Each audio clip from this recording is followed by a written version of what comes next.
Hello বন্ধুরা, আমি সুস্মিতা। নতুন আরও একটা ব্লগ ভিডিওতে সবাইকে স্বাগত জানাই। নতুন আরও একটা দিন তোমাদের সাথে শুরু করলাম। কে কোথা থেকে ভিডিওটা দেখছো এবং কেমন আছো অবশ্যই কিন্তু কমেন্ট করে জানিও। তো এখন মোটামুটি ২-১ দিন এরকম গ্যাপে গ্যাপেই আর কি ভিডিও দেব। কী কারণে ভিডিওটা তোমাদেরকে গ্যাপে গ্যাপে দেবো সেটা আরও ২-১টা ব্লগের পরেই তোমাদেরকে জানাবো।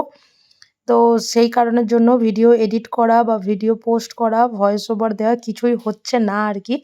তবুও চেষ্টা করছি যে অনেক দিদিভাই আছো যারা কমেন্ট করো আমি কোথায় থাকি বা রেগুলার ব্লগ দেখো, তো তাদের জন্যই আর কি এই ভিডিওগুলো বানানো। তো যাই হোক, কে কোথা থেকে দেখো যারা আমাকে জিজ্ঞাসা করো যে আমি কোথায় থাকি বা আমি মানে কোন জায়গায় থাকি, তারা অবশ্যই কমেন্ট করো যে তোমরা কোথায় থাকো আর কি।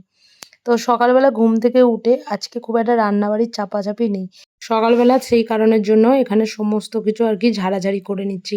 ফ্রিজের ওপরটা বেশ কয়েকদিন ধরেই দেখলাম যে নোংরা হয়েছে। নোংরা মানে বেশ ধুলোই পড়েছে। জিনিসগুলোতেও ধুলো পড়েছে। তো মাঝে মাঝে এগুলো পরিষ্কার করে রাখলে না নিজেরও ভালো লাগে আর কি। কারণ ওই ধুলো থাকলেই হাঁচছি দুজনেরই। তো যে কারণের জন্য আজকে এই জায়গাটা পরিষ্কার করব। আর এই বাড়িতে আসার পর থেকে এই ফ্রিজের ওপরের কভারটাকে না একদমই পরিষ্কার করা মানে যেটাকে বলে কাচা আর কি। তো সেটা একদমই হয়ে ওঠেনি। তাই সমস্ত কিছু জিনিসপত্র দিকে বার করছি। আর এই প্লাস্টিকগুলো না এই ফ্রিজের ওইদিকে যে খোপ খোপ পকেটগুলো আছে ওর মধ্যে রেখে দিই। কারণ আমাদের এখানে কাচড়া ফেলতে ওই জিনিসটা কাজে লাগে, যেটাকে বলতে পারো। তো সেগুলোকেও এদিকে আর কি বার করে নিচ্ছি। কারণ যখন পরিষ্কার করা হয় তখন সবটাই থাকে। আর এই যে পকেটগুলো দেখছো, এগুলোতে না অনেক কিছু রাখা যায়। মানে খুব প্রয়োজনীয় কিছু জিনিসপত্র যেগুলো আমাদের খুব কাজে লাগে সেগুলোই। আর ফ্রিজের এই যে হাত দিয়ে যেটা এখানে থাকে ওটাকেও খুলে নিলাম, ওটাকেও ধোবো। আর ফ্রিজের ওপরে বেশ ঝুল পড়েছিল সাইডটা বা পিছন দিকটা, সমস্ত জায়গাটাতেই আর কি। তো বাড়ি থেকে এসে তো ফ্রিজটাকে পরিষ্কার করা হয়নি, তাই আজকেই আর কি করে নিচ্ছি। আর একটু ওই কলিন দিয়ে একটু মুছেও নেবো, তাতে কি হবে জিনিসটা একটু চকচকে থাকে। কারণ হাতের দাগ না ভীষণভাবে বোঝা যায়। আর কখনো কখনো যখন অনেক দিন পরিষ্কার করা হয় না, তখন বেশ একটা দাগ পড়েছে বা সমস্ত কিছু পড়েছে সেটা কিন্তু বোঝাই যায়। তো এই ফ্রিজটা বড়মশাই খুব শখ করে কিনেছিল যখন আমরা প্রথম কাটিয়ার যাই, মোটামুটি ৩-৪ দিনের মাথাতেই আর কি। তো যে কারণের জন্য ও তো যত্ন করে রাখেই হয়তো ওর প্রিয় জিনিস। আমিও যত্ন করে রাখার চেষ্টা করি আর কি। তো এখন আমি মোছামুছি বা সমস্ত কিছু আমিই করি। আর এদিকে ওগুলো সমস্ত কিছু করা হয়ে গেছে। আর এদিকে একটু লেবু জল খেয়ে নিচ্ছি। আর তার আগে ওই ফ্রিজে যেগুলো তুলেছিলাম ওগুলোকে কেচে রেখে দিয়েছিলাম। তো ওগুলোকেও রোদে দিয়ে দিচ্ছি। কারণ এদিকটা তো জানোই সকালে পূর্ব দিক আর খুব ভালো রোদও আসে আর কি। কারণ আজকে ধুয়ে দিলে আমি আজকেই জিনিসটাকে পাতবো না। আমার একটা ম্যানিয়া কাজ করে। কারণ আমি যেকোনো জামাকাপড় বা কোনো কিছু না রোদে ভালো করে রোদে শোকাতে খুব ভালোবাসি। অনেকেই আছে যারা কাজের ব্যস্ততার মানে কাজের ব্যস্ততার জন্যই আর কি জামাকাপড়গুলো রোদে দেওয়া হয় না। কারণ কে তুলবে, কে নিয়ে আসবে? মানে আমার বাড়িতেও আছে, মানে আমাদের বড়মশাই আর কি। ও যখন একা থাকে তখন ২-১ টা জামাকাপড় ও ঘরের মধ্যেই দড়ি দিয়ে টাঙিয়ে দিয়ে দেয়। রোদে আর দিতে যায় না। কিন্তু আমার একটা কেন, আমার যদি হাফখানা রুমালও থাকে তখন আমার মনে হয় ওটা ছাদে দিয়ে আসি বা রোদে দিয়ে আসি। তো ওদিকে সমস্ত জামাকাপড়গুলো রোদে দেওয়া হয়ে গেছে। আর এটা হচ্ছে আমাদের এদিককার ওয়াশ এরিয়া।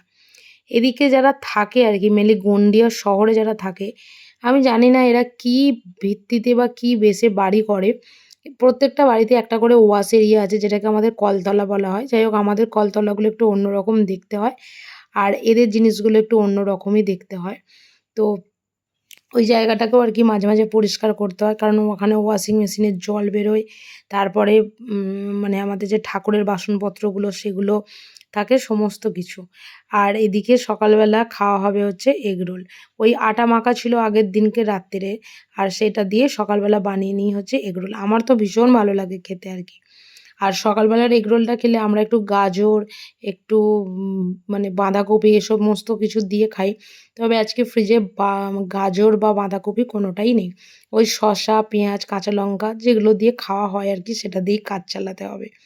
তো যেহেতু ব্রেকফাস্টের আগে আমরা মানে আমি আমার বাড়ির সমস্ত কাজকর্মগুলো করে নিয়েছিলাম। আর সেগুলো করতে না অনেকটা লেটও হয়ে গেছিলো, প্রায় ১১টা বেজে গেছিলো। তো যে কারণের জন্য ব্রেকফাস্ট সেরে চান-টান করে পুজো-টুজো করে এদিকে দুপুরবেলার রান্নাটা আর কি বসিয়ে দিয়েছি। কে কে আমার মতন মাংসতে আলু খেতে ভালোবাসো অবশ্যই কমেন্ট করে জানিও। আগে যখন ফ্রায়েড রাইস বা পোলাও করা হতো তখন খুব একটা আমি মাংসতে আলু দিতামই না, একদমই দিতাম না। তো এই আলুগুলো কাটা দেখে বড়মশাই বলল যে, "আলুর দমে মাংস দেওয়া হবে না মাংসতে আলু দেওয়া হবে কোনটা?" তো যাই হোক সেইসব কথা বাদই দিলাম। তোমাদের বাড়িতে কে, কে এরকম আছে মানে কে, কে এই প্রশ্নের সম্মুখীন হও আরকি অবশ্যই কমেন্ট করে জানিও। তো এদিকে আজকে হবে মাংসর ঝোল আর তার সাথে হবে হচ্ছে ভাত। ছোটবেলায় যখন আ এই দুর্গাপুজো আসতো, আ আমরা আমাদের যেসব ছোটবেলাকার বন্ধুরা আছে, তারা মাথায় হেনা করা বা আ এই হাতে মেহেন্দি পরা, এগুলো আমি বিশেষ করে খুব করতাম আরকি। তো লাস্ট আমার বিয়েতেই সেই মেহেন্দি পড়েছিলাম। তো আমাদের যে বন্ধুর বাড়িতে আমরা যাই, ওদের বাড়িতে মেহেন্দি ছিল। তো ও বলল যে, "দিদি এখানকার মেহেন্দিগুলো দেখো। এক তো প্রচুর কম টাকা এখানে দাম নেয়। আর মেহেন্দিটা করো দেখো খুব ভালো কালারও আসে।" তো যাই হোক বহুদিন পর ওই বসে, বসে গল্প করতে, করতে আমি আমার মতন আঁকি-বুকি যতটা করতে পারি আরকি। তো সেটাই আরকি করেছি আরকি। কিন্তু সত্যি কালারটা ভীষণ সুন্দরই এসেছে।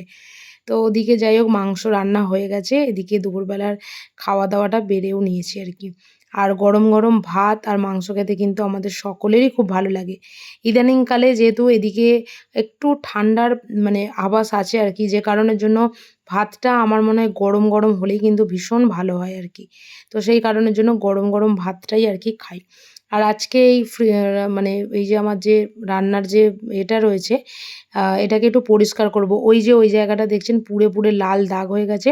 মাঝে, মাঝে না এটাকে ওই স্ক্রাবার দিয়ে ঘষলে বা তারজালি দিয়ে ঘষলে একদম ক্লিন হয়ে যায়। আর এই চারপাশটা এই কারণের জন্যই ঘষা, কারণ অনেক সময় ভাত-টাত পড়ে তো তার গুঁড়ো, গুঁড়ো, গুঁড়ো, গুঁড়োগুলো মাঝে মধ্যে থেকেই যায়। তো যে কারণের জন্য এটাকে পরিষ্কার করা। এই যে তারজালিটা দিয়ে ঘষছি দেখো এবার মুছবো, পুরো একদম ক্লিন হয়ে গেছে। দেখতে পাচ্ছ ওই জায়গাটাতে একটা পুরো পুড়ে লাল হয়ে গেছিলো। ওটা কিন্তু পুরোপুরিভাবে ক্লিন হয়ে গেছে। তো এই দুদিকের গ্যাসটাই আরকি আমার বেশি ইউজ হয়। যে কারণের জন্য এগুলোকে একটু পরিষ্কার করতে হয় বেশি আরকি।